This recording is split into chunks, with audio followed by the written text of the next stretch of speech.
नमस्कार। राजनीतिक खबरों के सबसे दिलचस्प ठिकाने में मैं रूपेश मिश्रा आप सभी का स्वागत करता हूं। राजस्थान कांग्रेस में लंबे अरसे से चला आ रहा पायलट बनाम गहलोत का जो सियासी वर्चस्व की जंग है, उसमें अब सुलह होने जा रही है। दरअसल खबर है कि आज शाम केसी वेणुगोपाल जयपुर आएंगे और उनके साथ प्रदेश प्रभारी अजय माकन भी आ सकते हैं।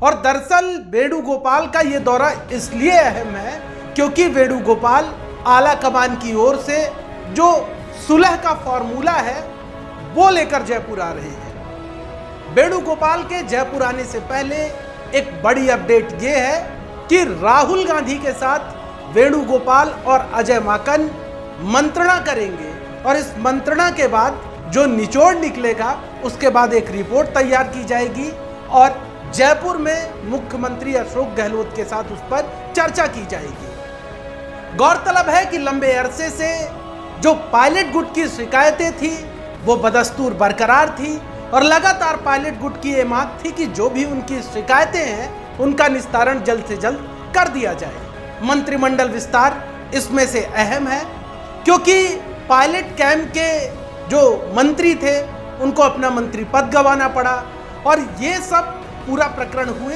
एक साल बीत गया। लेकिन उसके बावजूद भी जो पायलट के सियासी जख्म हैं वो जस के तस बरकरार हैं। लिहाजा अब इस मामला को लेकर एक बार फिर से हलचलें तेज हुई हैं। कहा जा रहा है कि जुलाई माह में ही मंत्रिमंडल विस्तार हो जाएगा। लेकिन अब लोगों की निगाहें इस बात पर टिक गई हैं कि आखिर इस सियासी शक्ति के संतुलन में पायलट कैंप को क्या मिलेगा और गहलोत कैंप को क्या मिलेगा। दरअसल यदि बात पायलट कैंप की करें तो खबर है कि पायलट गुट से 4 से 5 जो नेता हैं, वरिष्ठ नेता हैं, उन्हें मंत्री बनाया जा सकता है, जिनमें हेमाराम चौधरी हैं, दीपेंद्र सिंह शेखावत हैं, इसी के साथ साथ रमेश मीणा है। ऐसे नेताओं को पायलट कैंप की ओर से मंत्री बनाया जा सकता है। वहीं गहलोत कैंप के पास जो एक बड़ी मुश्किल है वो है निर्दलीय और बसपा से आए विधायकों को संतुष्ट करना, क्योंकि कहा जा रहा है कि जब दौरे बाड़ाबंदी चली थी उस वक्त मुख्यमंत्री गहलोत ने बसपा और निर्दलीय विधायकों से वादे किए थे। अब जाहिर तौर पर इन वादों को पूरा करने का वक्त आ गया है, क्योंकि मंत्रिमंडल विस्तार के साथ साथ ही जो सूबे की सियासी तस्वीर है वो लगभग तय हो जाएगी कि किस प्रकार से पायलट और गहलोत के बीच आलाकमान संतुलन स्थापित करेगा।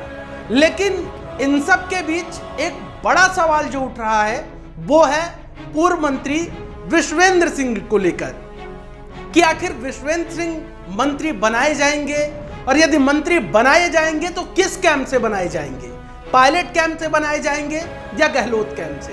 क्योंकि आपको बता दें कि मंत्री विश्वेंद्र सिंह अभी कुछ दिनों से उनका जो झुकाव है वो गहलोत कैंप की ओर झुकाव ज्यादा नजर आ रहा है और पिछले कुछ दिनों से मंत्री विश्वेंद्र सिंह बिल्कुल चुपचाप हैं, शांत हैं, मीडिया में उन्होंने एक भी बयान नहीं दिया, जबकि विश्वेंद्र सिंह स्वयं को पायलट कैंप का अर्जुन बताया करते थे। लेकिन ऐसी क्या सियासी मजबूरियां हुई कि विश्वेंद्र सिंह को मौन साधना पड़ा। जाहिर तौर पर कई और ऐसे चेहरे हैं जिनको लेकर तरह तरह के कयास लगाए जा रहे हैं, लेकिन इन सब के बीच लोगों की निगाहें आखिरकार मंत्रिमंडल विस्तार पर ही आकर टिक जाती हैं कि आखिर मंत्रिमंडल विस्तार होगा कब। क्योंकि इससे पहले भी जिस प्रकार से चहलकदमी और सियासी गलियारे में हलचलें आज हैं, इससे पहले भी पैदा हो चुकी हैं।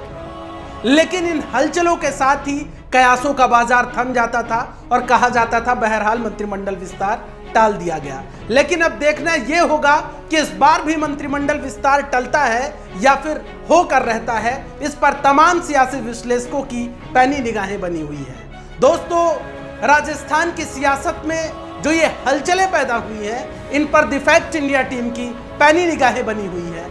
हर बड़ी खबर सबसे पहले मैं आपके समक्ष लेकर हाजिर होता रहूंगा। नमस्कार।